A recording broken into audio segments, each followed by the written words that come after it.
En un cementerio de Indiana hay una lápida que tiene más de 100 años con el siguiente epitafio: detente extraño, pasa a mi lado, como tú eres ahora, yo lo fui una vez, como soy ahora, así tú lo serás, prepárate para la muerte y sígueme.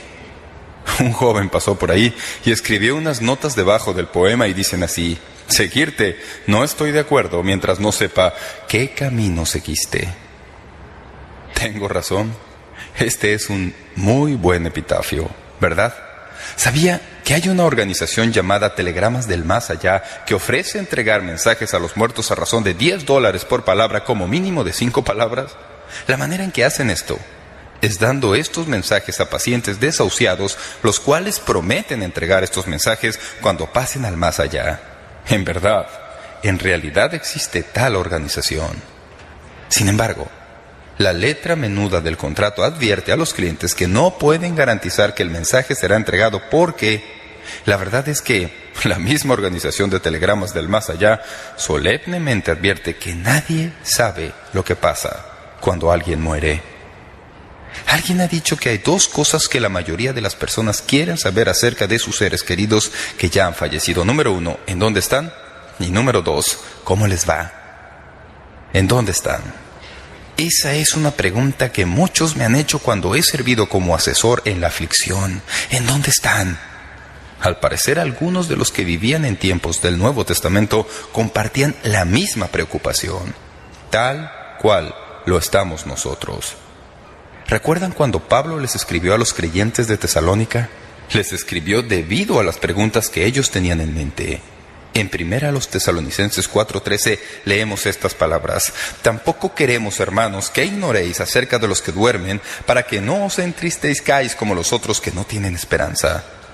Ahora, él no está hablando de que si hubieran quedado dormidos, como usted se queda dormido por la noche. Quedarse dormido es una delicada manera de referirse a la muerte del creyente. Se usa esa expresión a menudo en la Biblia para describir al creyente que muere. Por ejemplo, ¿recuerdan a Lázaro, al cual Jesús revivificó de la tumba? Jesús le dijo a Lázaro, según leemos en Juan 11:11. Dicho esto, le dijo después: nuestro amigo Lázaro duerme. Lázaro no estaba durmiendo, estaba muerto. Había estado 4 días en la tumba. Cuando Esteban fue apedreado y murió, la Biblia dice: y puesto de rodillas, clamó a gran voz: Señor, no les tomes en cuenta este pecado. Y habiendo dicho esto, durmió. Esteban murió.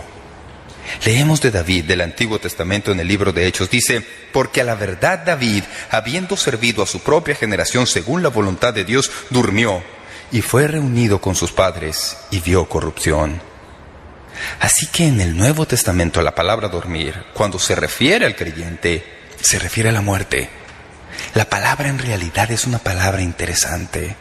Quiere decir básicamente reclinarse. Es la misma palabra que se usaba cuando alguien dormía por la noche en algún hotel y al día siguiente se levantaba y continuaba su viaje. Es un cuadro hermoso de lo que le pasa al cuerpo del creyente cuando muere. El cuerpo se va a dormir, por así decirlo, es puesto en un hotel, esperando el tiempo cuando tenga lugar la resurrección. Ahora, continuamente la gente me pregunta: ¿en dónde están?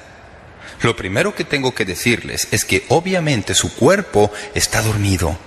Su cuerpo ha muerto y su cuerpo está en la tumba. Cada vez que pasamos por el cementerio recordamos lo que le pasa al cuerpo de la persona cuando muere. Su cuerpo va a una tumba. Esa no es la cuestión. La cuestión en cuanto a la persona real, porque todos sabemos que el cuerpo no es la persona real. El cuerpo solo es la casa en la que vive la persona real. El cuerpo es el caparazón en el que la persona reside. Así que, cuando este cuerpo se va a dormir y va a la tumba, ¿qué pasa realmente con la persona? Bien, como en todos los problemas que tenemos, si tan solo estudiáramos la Biblia, podemos hallar la respuesta. Solo la palabra de Dios puede dar enseñanza con autoridad, y en el mensaje de hoy quiero hablarles de 2 personas, 2 lugares y 2 principios. Debemos atender esto. 2 personas, 2 lugares y 2 principios. Para poder entender este asunto, quiero que me acompañen mientras repasamos un pasaje de la Biblia que es familiar para muchos de nosotros. Se trata del capítulo 16 del Evangelio según Lucas. Aquí en el capítulo 16 tenemos el relato que por lo general se conoce como el de el rico y Lázaro. Aquí tenemos el relato de dos hombres, así que vamos a comenzar con estos dos hombres, Lázaro y el rico. Al observar este relato, vamos a ver a estos dos hombres como quien dice en una pantalla dividida por la mitad, poniéndolos en contraste el uno con el otro de tres maneras. Vamos a verlos en su vida, vamos a verlos en su muerte y vamos a verlos después de su muerte, en la eternidad. ¿Están listos para esto? Veamos primero una breve instantánea del rico y Lázaro en su vida, el contraste de estos dos hombres en su vida. Lucas 16:19 dice: había un hombre rico que se vestía de púrpura y de lino fino, y hacía cada día banquete con esplendidez. Había también un mendigo llamado Lázaro, que estaba echado a la puerta de aquel, lleno de llagas, y ansiaba saciarse de las migajas que caían de la mesa del rico, y aún los perros venían y le lamían las llagas. Ahora, cuando Abraham habló con el rico en el versículo 26, dijo que el rico en vida había recibido buenas cosas, conocía la buena vida. Todos los días vivía espléndidamente. La palabra espléndidamente quiere decir lujosamente, con extravagancia. Él era rico en lo exterior.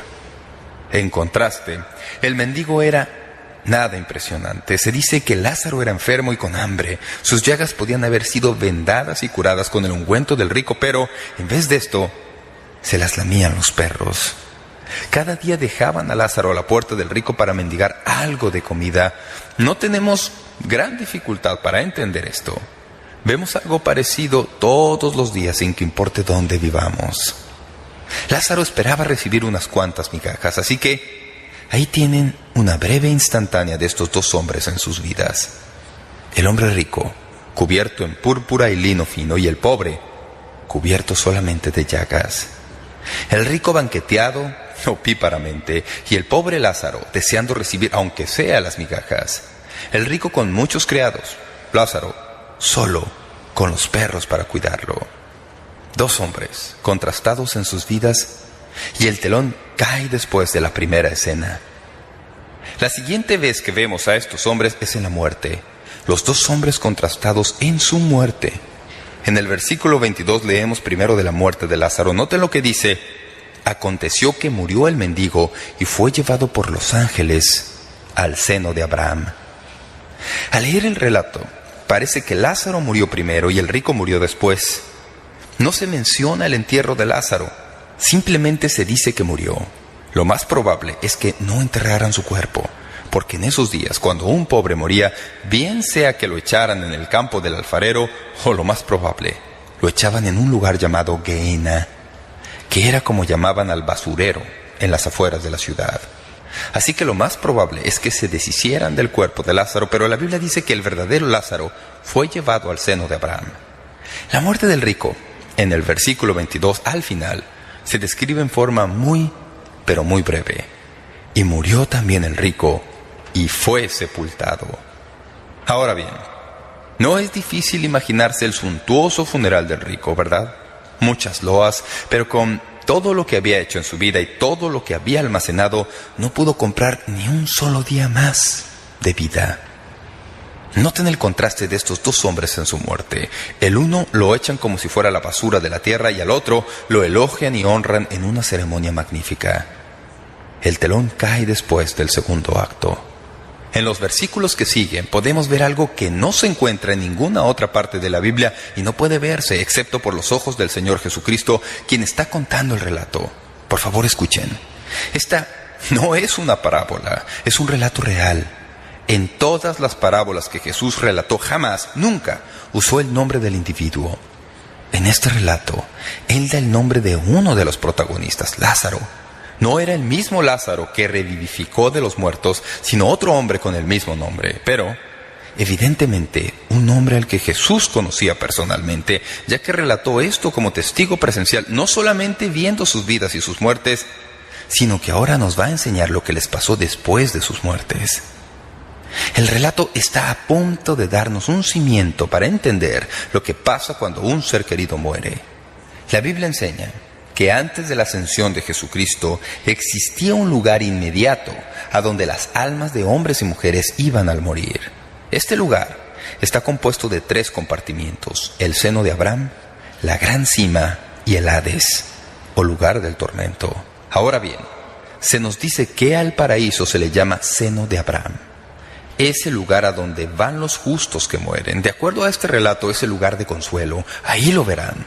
El versículo 25 dice que Lázaro era consolado en este lugar. Cuando Lázaro muere, su cuerpo va a la tumba y él va al paraíso. La Biblia dice que es un lugar de consuelo. También es un lugar de amor y compañerismo, puesto que a Lázaro se le describe estando en el seno de Abraham. Los ángeles llevaron a Lázaro al paraíso de inmediato, después de su muerte. Cuando Lázaro murió, su cuerpo fue a la tumba, o donde quiera que echaran su cuerpo, y su alma y espíritu fue al paraíso. El otro compartimiento es el lugar del tormento, también llamado Hades, y a este lugar van las almas de los malos que mueren. El rico, que fue tan extravagante en su vida, fue a este lugar, y es una representación de todos los que no han puesto su fe en Cristo. Es un cuadro de los que mueren sin Cristo. Entre el paraíso y el Hades, la Biblia nos dice que hay una gran cima o un gran abismo. De acuerdo a Jesucristo, entre estos 2 lugares hay un abismo que no puede ser cruzado bajo ninguna circunstancia. Pero notemos lo que les está pasando a estos 2 hombres. Uno de ellos murió y fue al paraíso, y el otro murió y fue al Hades. En el pasaje bíblico vemos a Lázaro en la eternidad. Leemos en Lucas 16:22. Aconteció que murió el mendigo y fue llevado por los ángeles al seno de Abraham. En primer lugar, noten que cuando el mendigo muere, Dios manda a sus ángeles para llevarlo al paraíso. Me encantaría predicar un mensaje solo sobre eso.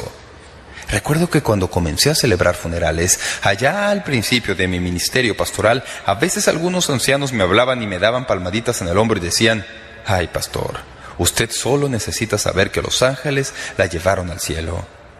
Yo pensaba: bien, ¿de dónde oyó eso? Entonces, leí mi Biblia y encontré que estaba en la Biblia. Los ángeles nos llevan al cielo, lo sabían. Y hay toda clase de razones que le podría sugerir del por qué. Pero es un cuadro hermoso, ¿verdad? Que cuando el creyente muere, Dios manda a sus ángeles para que lo lleven al paraíso. En este relato tenemos la evidencia. Bien, Jesús dice que cuando el mendigo murió fue llevado por los ángeles al seno de Abraham, pero ¿qué significa esa expresión? Bien, el seno de Abraham simplemente es otro término para el paraíso, el lugar en donde el alma y el espíritu de los creyentes del Antiguo Testamento iban cuando morían. Hay que comprender que este todavía es un relato del Antiguo Testamento, dado que todavía la cruz no ha tenido lugar. No estoy tratando de entrar en tecnicismos, pero quiero que siga esta argumentación para que vea a dónde vamos. Lázaro muere y su cuerpo a lo mejor fue al campo del alfarero o a la Gehenna, al basurero, pero eso no afectó su alma. Los ángeles vinieron y llevaron su alma y espíritu al seno de Abraham, al paraíso. Ahora veamos al rico que murió, el rico en la eternidad. Note lo que la Biblia dice de él. Primero que nada, él está en un lugar de desdicha. Lucas 16:23.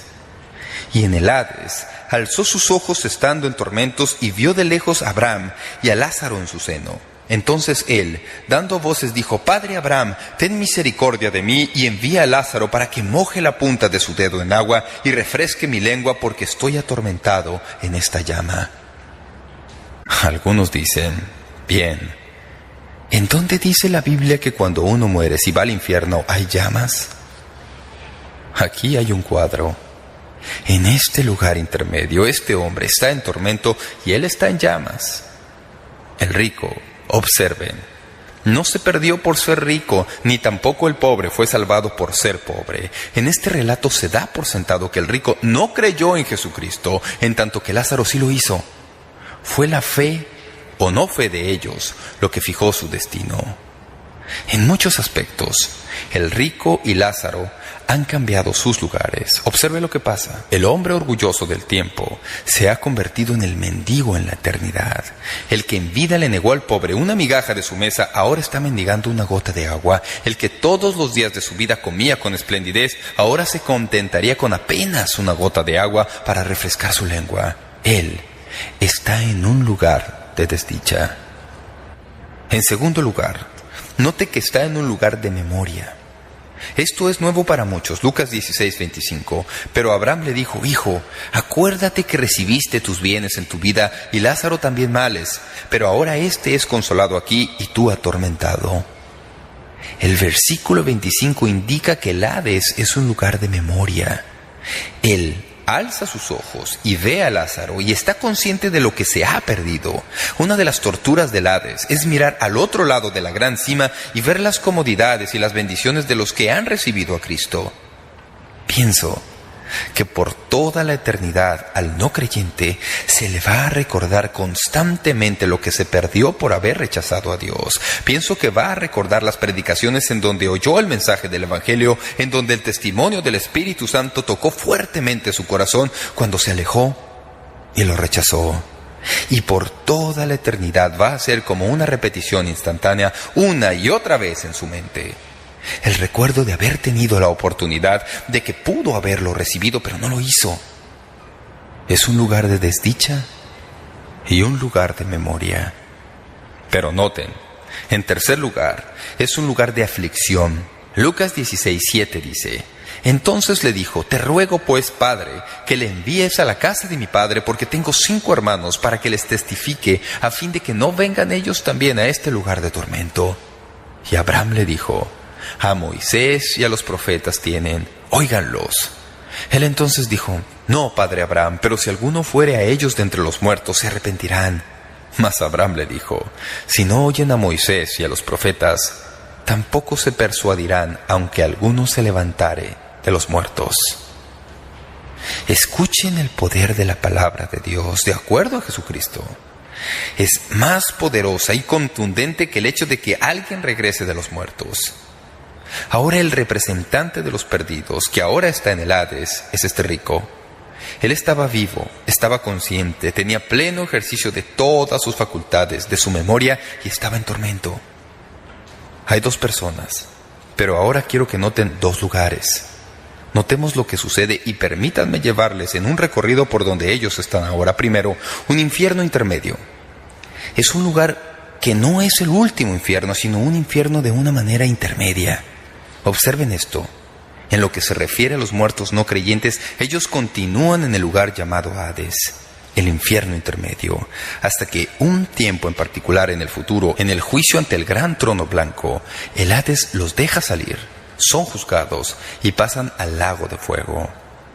¿En dónde está esto?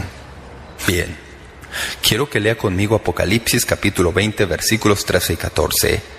Y el mar entregó los muertos que había en él, y la muerte y el Hades entregaron los muertos que había en ellos, y fueron juzgados cada uno según sus obras. Y la muerte y el Hades fueron lanzados al lago de fuego, y esta es la muerte segunda.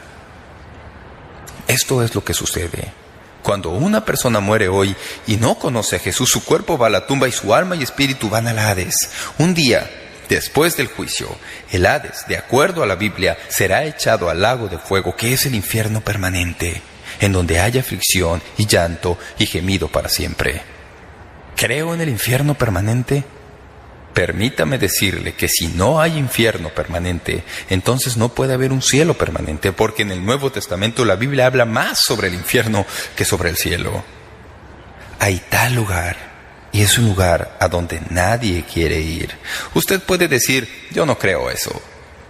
Como si no creyendo lo pudiera convertir en mentira. Amigo y amiga, lo crea o no lo crea, con todo, es verdad. Va a ser un lugar en donde, como usted puede ver por este rico, usted nunca querrá ir y tampoco va a querer que ninguno de sus seres queridos vaya. Bien, el infierno intermedio. Ahora noten, en segundo lugar, el cielo intermedio, el paraíso. Todo creyente, y aquí en realidad hay que pensar con todo cuidado. Todo creyente que murió antes de la ascensión de Cristo fue al paraíso. No hubo ningún cambio en su morada, sino hasta que Jesús ascendió al Padre. Y esto es lo que sucede, algo tan dramático que por lo general los que enseñan la palabra de Dios se saltan, simplemente porque no pueden comprender esta verdad. Bien, yo creo en la Biblia Y cuando veo algo que no puedo comprender, simplemente me entusiasmo más, porque este es un libro sobrenatural sobre la vida sobrenatural. Habla de un Dios sobrenatural que tiene un plan sobrenatural para sus santos sobrenaturales. Amén. Así que, si hay algo que no puedo comprender, procuro averiguar lo que está pasando aquí. Así que vea lo que pasa ahora. Cuando un creyente muere en el Antiguo Testamento, su cuerpo va a una tumba y su alma y espíritu iban a un lugar llamado el paraíso. Pero cuando Jesús murió en la cruz y resucitó en el día de su ascensión, algo cambió. Y quiero que vean en Efesios capítulo 4 versículos 8 al 10.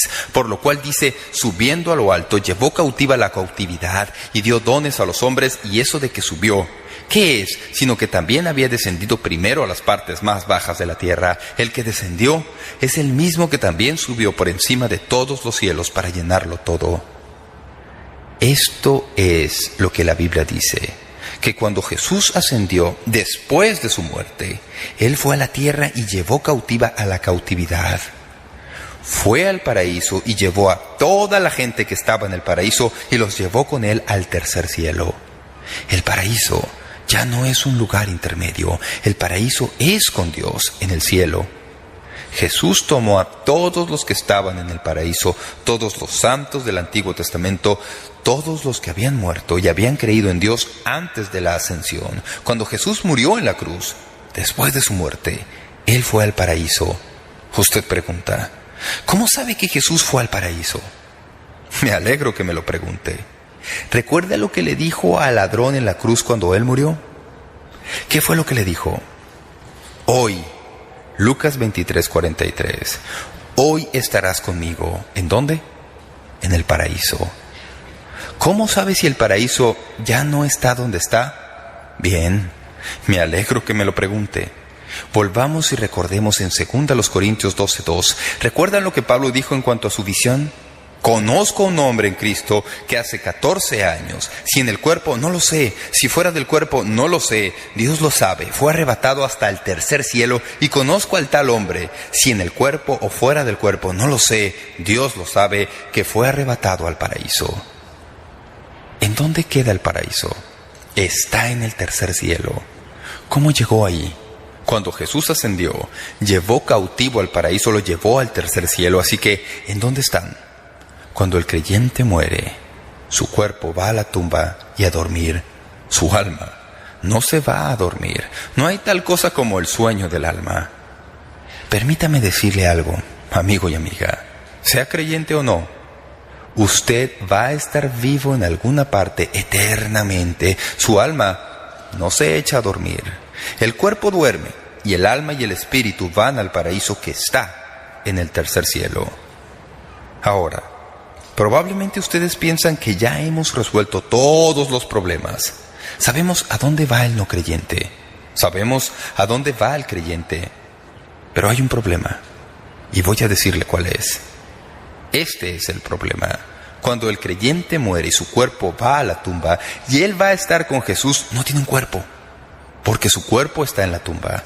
Y la resurrección no va a suceder sino cuando Jesús regrese a la tierra, ¿verdad? Así que el cuerpo va a la tumba, el alma y el espíritu van al paraíso. La resurrección de todos los creyentes no tiene lugar sino en el rapto. ¿Qué le pasa al creyente entre la muerte y la resurrección? ¿Qué forma tomamos cuando morimos y la resurrección todavía no ha tenido lugar? Se nos despoja de nuestros cuerpos y se nos echa desnudos a la eternidad. Una persona muere, su cuerpo va a la tumba, su alma y espíritu van al paraíso, pero ¿cómo existen en el paraíso? ¿Se ha puesto a pensar en esto? ¿Acaso estamos como flotando en nuestros espíritus? El cuerpo tiene que ser parte de nuestra existencia porque el espíritu humano anhela ser vestido. Quiero que miren conmigo un pasaje de la Biblia. Busque 2 Corintios 5, versículos 1 al 5. Es un pasaje algo complejo, pero si le presta atención van a ver lo que está pasando aquí. 2 Corintios 5:1. porque sabemos que si nuestra morada terrestre, este tabernáculo, se deshiciere, tenemos de Dios un edificio, una casa no hecha de manos, eterna, en los cielos, y por esto también gemimos deseando ser revestidos de aquella nuestra habitación celestial, pues así seremos hallados vestidos y no desnudos, porque asimismo los que estamos en este tabernáculo gemimos con angustia, porque no quisiéramos ser desnudados sino revestidos, para que lo mortal sea absorbido por la vida, mas el que nos hizo para esto mismo es Dios, quien nos ha dado las arras del Espíritu. Pablo dice que el espíritu humano anhela con fervor no quedar desvestido, porque sabemos que si nuestra morada terrestre, este tabernáculo, se deshiciere, tenemos de Dios un edificio, una casa no hecha de manos, eterna, en los cielos. Y por eso también gemimos deseando ser revestidos de aquella nuestra habitación celestial, pues así seremos hallados vestidos y no desnudos. Porque asimismo los que estamos en este tabernáculo gemimos con angustia, porque no quisiéramos ser desnudados sino revestidos, para que lo mortal sea absorbido por la tierra, mas el que nos hizo para esto mismo es Dios, quien nos ha dado las arras del Espíritu. Pablo dice que el espíritu humano anhela con fervor no quedar desvestido. Eso significa no estar sin algo, no es estar incorpóreo. El espíritu humano desesperadamente desea no estar sin cuerpo. Para esto, un cuerpo celestial espera al creyente cuando muere. Ahora bien, ¿sabían esto? Usted tiene su cuerpo actual, y si es creyente, va a tener un cuerpo resucitado, pero la Biblia dice que usted va a tener un cuerpo intermedio, por así decirlo. ¿No es eso interesante? La Biblia dice que cuando morimos, como creyentes, nuestros cuerpos van a la tumba, en espera de la resurrección. Nuestra alma y espíritu van al paraíso para estar con Jesús, pero el Dios Todopoderoso nos da un vestido, un cuerpo intermedio que no es nuestro cuerpo resucitado, porque la resurrección no ha tenido lugar todavía. Y no hay tal cosa como resurrección de uno a la vez. La resurrección sucede toda a la vez. Así que, entre nuestra muerte y la resurrección, cuando lleguemos a nuestra nueva resurrección, al cuerpo final, el Dios Todopoderoso nos viste con un cuerpo espiritual. No me pregunte cómo es esto, excepto que es una manifestación del Espíritu en la forma corporal, así que incluso en el paraíso, ahora, podemos reconocernos unos a otros, podemos conocernos, podemos tener compañerismo el uno con el otro, y al final, un día, cuando Jesús regrese y la resurrección tenga lugar, recibiremos cuerpos por Jesús. Él nos va a dar un cuerpo que casi ni creeremos haberlo recibido, y hablaré de eso en otro mensaje en esta serie. Pero entre hoy y en ese entonces, permítame otra vez repasarlo de nuevo. Cuando un creyente de tiempos del Antiguo Testamento moría, su alma iba al Hades, su cuerpo iba a la tumba. En el juicio ante el gran trono blanco, el Hades es lanzado al lago de fuego para siempre jamás, y no hay esperanza. Cuando el creyente muere, su cuerpo va a la tumba, él va al paraíso en su alma y espíritu, pero Dios le da un cuerpo intermedio para que no esté desvestido entre hoy y el día de la resurrección. En el día de la resurrección su cuerpo sale de la tumba y en un momento es transformado a el cuerpo permanente celestial, y juntos estaremos con el Señor. Hemos hablado de 2 personas y 2 lugares. Ahora, por último, quiero darle 2 principios que en realidad me parecen muy emocionantes. 2 principios. Como saben, me encanta la teología, así que ya pueden imaginarse que cuando encuentro algo para lo que necesito hallar una respuesta, estudio y estudio y estudio hasta encontrarla. ¿Saben lo que he descubierto? Nunca he tenido una pregunta que en realidad haya investigado y que quede sin que pueda encontrar la respuesta en la Biblia. Sé a ciencia cierta lo que pasa cuando la persona muere, a dónde va, cómo existe y qué está pasando ahora. Pero todo eso, maravilloso como lo es, no es lo más importante. Permítame decirle lo que he descubierto, y no sé si le puedo decir esto sin emocionarme. Después de sumergirme en todos estos pasajes sobre el hogar temporal y eterno del creyente, una verdad salta del texto bíblico y a mi corazón.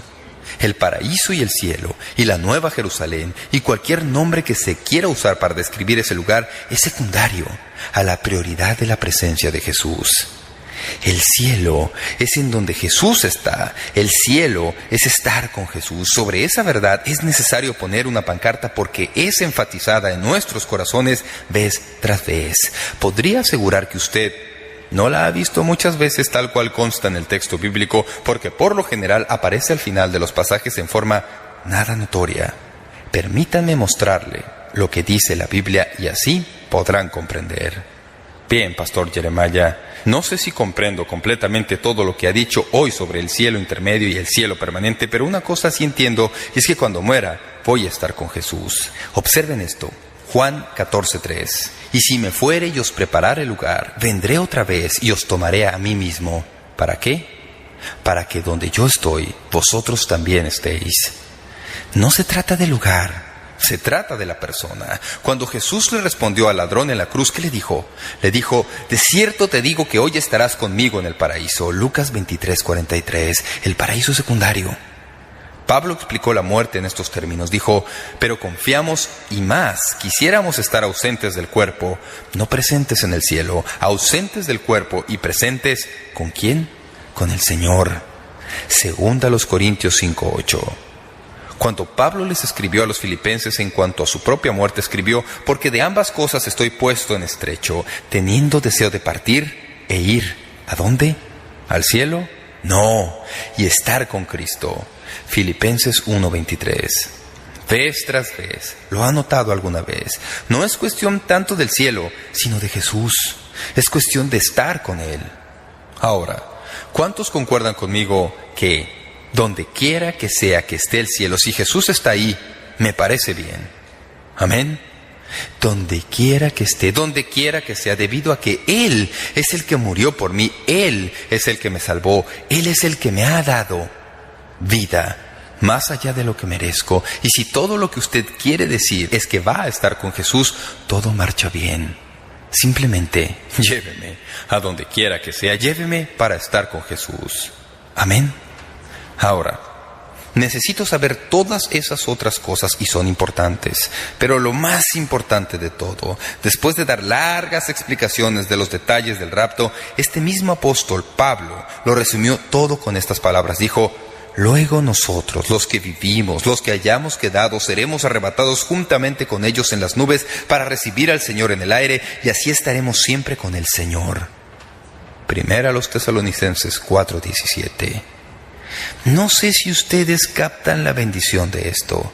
Me emociona mucho eso de saber que el Jesús que anda conmigo día tras día, con el que hablo todo el tiempo, un día va a estar conmigo y yo voy a estar con Él permanentemente en compañerismo personal e íntimo. Richard Baxter lo dijo de esta manera: mi conocimiento de la vida es pequeño, el ojo de la fe es tenue, pero es suficiente que Cristo lo sabe todo y yo estaré con Él. La prioridad de la presencia de Jesús. Por último, la permanencia de las decisiones personales. Lucas 16:26, al dar el relato de estos dos hombres, dice, además de todo esto, una gran cima está puesta entre nosotros y vosotros. Amigos y amigas, cualquier decisión que tomamos en cuanto a la eternidad se hace en esta vida. Este relato no habla del supuesto purgatorio. No existe ningún purgatorio. Lamento desengañarlo si usted ha creído eso toda la vida. La doctrina del purgatorio enseña que usted va a un lugar que es como una especie de estanque y que ahí hay una posibilidad de salir de ese lugar, de cambiar de destino. Eso no es verdad. La Biblia enseña que cuando morimos está establecido para los hombres que mueran una sola vez y después de esto, el juicio. Cualquiera que sea la decisión que tomemos en cuanto a la eternidad, es tomada aquí y ahora. No hay una segunda oportunidad después de la muerte, así que si usted no ha tomado la decisión de confiar en Jesucristo, si usted no ha hecho su reservación para el cielo, más le vale hacerla ahora. Porque usted no tendrá ninguna oportunidad después de que muera. No importa quién le haya dicho que usted la tendría. La Biblia dice que no hay ninguna otra oportunidad. Usted tiene que decidir a quién va a creer. El Señor Jesús lo ha dicho en forma muy clara, que podemos conocerlo a Él y pasar la eternidad con Él para siempre. Pero hagamos lo que hagamos, lo debemos hacer ahora.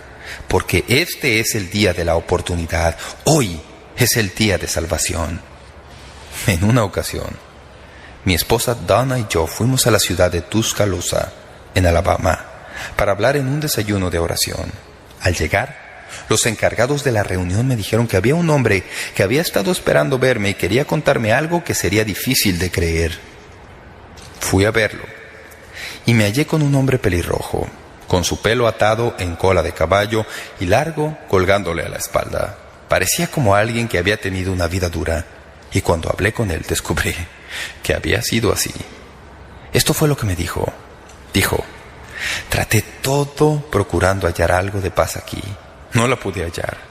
Mi vida se iba hundiendo, simplemente hundiéndose en espiral y empeorando cada vez más. Luego dijo: un día decidí, ya basta. No voy a hacer esto más. Voy a quitarme la vida. Me dijo: había conducido a mi trabajo por mucho tiempo y a menudo había pensado en una cierta curva que hay que seguir. Y si uno sigue derecho hacia adelante, hay un árbol enorme, enorme, que si uno sigue derecho en la curva y se va contra el árbol, ahí se acaba todo. Así que el hombre dijo: decidí que la manera que iba a quitarme la vida era subirme al coche y conducir a 150 kilómetros por hora y seguir derecho en esa curva, darme contra el árbol y terminarlo todo. Luego siguió: me subí al carro, encendí la radio y sintonicé una estación de música. Subí el volumen hasta el máximo, de manera de tener el mayor ruido posible en el carro. Puse en marcha el carro y al comenzar a moverse la radio comenzó a hacer de las suyas. No puedo usar las palabras exactas porque sería faltar al decoro de un mensaje, pero dijo: me enfurecí tanto que le di un soberano puñetazo al receptor. Cuando le asesté el golpe, momento decisivo comenzó a oírse en el receptor. Luego el hombre siguió: lo que oí me hizo detenerme por un minuto. Usted estaba hablando sobre el cielo y cómo uno va al cielo y que Dios le ama. No sé qué me pasó, pastor, pero apagué el coche y oré y recibí a Cristo.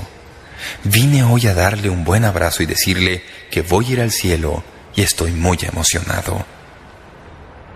Ahora, aquel hombre está sirviendo en algún lugar en una iglesia y está ayudando a la gente en ese lugar. ¿Saben lo que aprendí? Aprendí que el evangelio puede cambiar a una persona en un instante, pero usted tiene que estar dispuesto a oírlo y recibirlo. Espero que usted no tenga que llegar tan bajo como aquel hombre antes de estar dispuesto a abrir su corazón y decir: Señor Dios, tú tienes un plan para mi vida y quiero seguirlo. Eso no incluye solamente al cielo algún día, sino que también incluye el ahora.